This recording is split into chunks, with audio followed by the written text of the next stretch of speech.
Okay, looks like we're live. Got to let it breathe just for a moment. Hang tight. Got to bring on our Facebook community. Loving it. Loving to see how our Facebook community is growing. And 3 check marks. That's a good thing. Welcome in, everybody, to the Frozen Rope Inside the Jazz podcast. I'm your host, Chad Jensen. With me is my fellow partner in crime. I go back many years with this fella, Patrick Byrnes, who is our deputy editor at Inside the Jazz. Pat, or Burnsy, as I like to call you, how are you tonight, brother? I'm doing good. It's one day removed from our vacation, and we're back to Jazz stuff. The Jazz are hitting the headlines just like last summer. So looking forward to our conversation today. And real quick, guys, just so you know, for people listening and viewing us live, lately the streaming software that we use, StreamYard, has been having some bugs where it's doing these delay things where you can see that our face isn't exactly matching the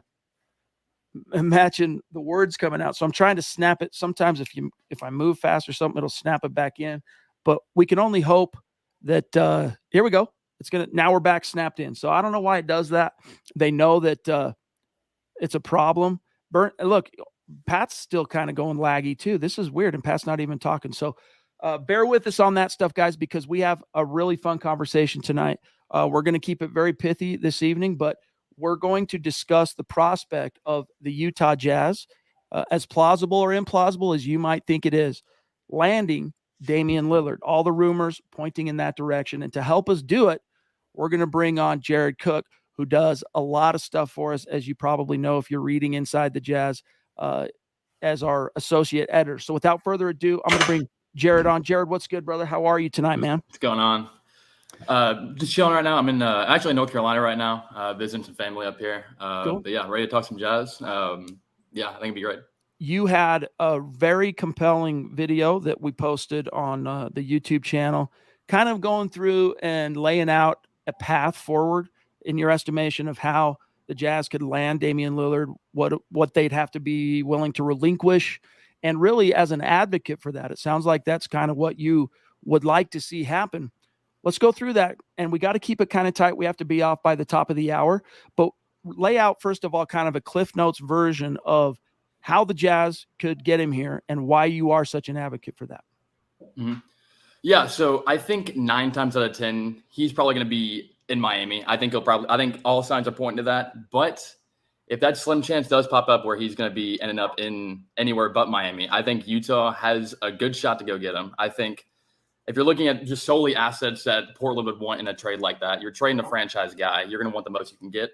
He don't have that. And it sounds like there's going to be 3-team deals that are going to pop up here and there that they could actually look at. But if you're looking at solely from like an asset perspective that they could get for Utah or get for Dame, I don't know if there's much more out or many more teams out there that can offer more than what Utah can, because they have all the draft picks that they would want at a premium. So it's not like for a team like Boston or Philly or a team like that, they have only their own draft picks that they can give in. Not only could that be a high risk for the Blazers because they want to have a high return, but they might not just be great draft picks in general. So if you're going just strictly off that, the Jazz have Minnesota and Cleveland picks that they can throw in, and it's not as big as a risk for either team. So it works out well. And it just gives the Jazz a much better shot to go win games next year. And it seems like that's what they're going to go lean into. And I think when you're looking at it, the Jazz's next year's first round pick has to be like a big talking point, because they have to finish within the bottom 10 to go get it. And if fans really want to build through the draft, they have to essentially kind of bottom out to go get that. And it's nothing is really guaranteed there. So I think if you're looking to win games next year, which it looks like they're all trying to do, Dame is the best way to go do that. Pat, you have a maybe a little bit different take in terms of whether you feel like Damian would make the most sense. What's your take on Jared's kind of pitch for the Jazz and your thoughts just overall on Lillard landing in Utah? My take is a lot different. I'm totally against getting Dame. I think you got to look at the 3 franchise trades last year. You got Donovan Mitchell that was traded. Cleveland already regrets it, I'm sure. Minnesota, I'm sure they already regret, trading Rudy Gobert. And then you got Phoenix. I think Phoenix is the most comparable because you got Kevin Durant, all NBA talent, just like Damian Lillard. on the back nine of his career, and Phoenix had to give up four first-round picks, Bridges and Cam Johnson. Okay, Phoenix made it to the second round of they made it out of the second round. I think if they were to go back in time, they would take back that trade. They just gave up way too much.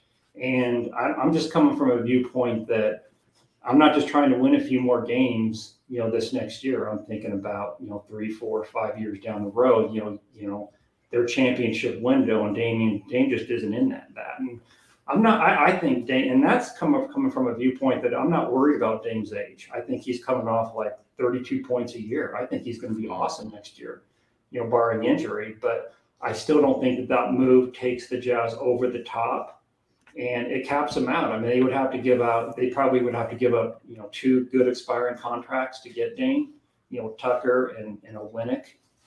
And that kind of caps them out for free agents next year, and it's just like, we were just here. We just had a good team that, couldn't get out of the first round. And I think giving up, I'm coming from a viewpoint that this is not a salary dump trade. This is a trade where Portland, we're going to have to go in and trump whatever the best offer, which is going to be something like, I think maybe not quite what Phoenix gave up last year, but close to it. And it's just too much at this stage when they're rebuilding. And then one last thing before I'll let, Jared, counter, you look at, Minnesota, they relinquished Walker Kessler. You think they'd want to take that back? I mean, we got guys on the roster that we would have to give up that we don't know everything about them. We don't know, Keontae George. We don't know Hendricks. What if they're a part of the deal? Taylor Horton Tucker. What if this is his breakout year? He's only 22 years old. So we're giving up players that we don't know. There's just too much unknown to put all your chips in the middle at this stage. Jared, does it make you nervous at all giving up what it would take? This is, of course, assuming Lillard had an interest in actually coming to Utah, but let's just put a pin in that notion for a moment. Does it concern you at all giving up what would be, as Pat kind of laid out there, a king's ransom relative to his age, relative to his contract? Mm-hmm. I think, I can't say it's no concern whatsoever. I think giving up the amount of matches for that kind of guy, it will be a high risk kind of move. But from the Jazz's perspective, you have teams like Phoenix that would have to shell out their entire bench and entire future to get that. The Jazz won't have to do that. They can deal a few picks here and there, and because of that massive salary and age, some teams are going to kind of bounce off of that just in general. But I think if you just bring on the expiring deals, and I think the young players, you can throw in a few of those and a few picks. I don't think it completely cripples your roster, especially going forward, because they have so many picks going forward in the next few years. You can absolutely fumble on a trade like Dame, and you can still be in a fine place 2 years down the line. They can package a few picks and get off of him if they really wanted to. Or I think yes, there is some risk with clear risk with taking him on, but I think there are some things that the Jazz can navigate out of if it ends up going bad. And it may not take them to a championship level team just yet, but if you're trying to win games now, if they're trying to be competitive as they are right now, I think if you add Dame to that team, you're probably a top 6 team in the division or in the West at that point, I would say. But I think if you're doing that, you go into the season with a lot more confidence than you would now. Burnsy. Yeah, I mean, I get it, but I don't care about next year. I mean, next year is going to be fun. With or without Dame, it's going to be a fun year. We got it. You're right. We got a good team, and Dame does take us to another level. But if it hinders our growth, our long-term growth, as far as the ultimate goal of winning a championship, I'm totally against it. And I just don't think Dame puts us over the top. I mean, Dame, as good as he is, he's only been in the Western Conference Finals one time in his career. Once. That's it. So what's to say he's going to take the Jazz even to the Western Conference Finals? So best case scenario, they go to the Western Conference Finals. Now we got 2 years on Dame, no free agent money for next year. We may or may not be able to get out of Dame's contract. Yeah, we might be able to, cut bait, but why? There's too many guys on the Jazz roster right now that we don't know enough about to pull the trigger on winning a few extra games next year. I'm not doing that. There's no way I'm doing that. And I get it. Don't get me wrong. Getting Dame would be fun. It would make next year funner than without him. Of question. It would energize the fan base. There's definitely some pros to getting Dame. You know, he played at Weber State. I get it. All NBA, 32 points a game next year, but I'm not having it because we just got too much young talent we don't know enough about that we'd have to give up. We might have to give up Ochai. We might have to give up, you know, George. We might have to give up Hendricks. You know, and I'm not worried about next year's first round pick. You know, we gotta pay that debt at some point anyway. So just get it over with. You know, next year's not supposed to be a deep draft. It's not supposed to be a deep draft. So, like, how many first round picks do we got over the next 4 years? I'm not worried about one pick that, you know, we have to give to Oklahoma City. Like that, I could care less about that. It is what it is. We got to pay the debt at some point. We might as well pay it next year. Got to pay that butcher's bill. Guys, real quick, because we don't have very much time tonight and StreamYard's giving us some troubles. Let me just segue for a second here, because tonight, of course, the Jazz are going to have their second Summer League game. Going to be missing, of course, once again, number 9 overall pick, Taylor Hendricks. It is Summer League. Jazz fans are wise enough to not be knee-jerking and overreaction to this. But, Jared, let me ask you, two-part question. One, what are your thoughts on Hendricks missing this time? How big of a detriment do you think it might be? Is it portend at all on his rookie year? And then 2, your impressions of Keontae coming out of that first Summer League game.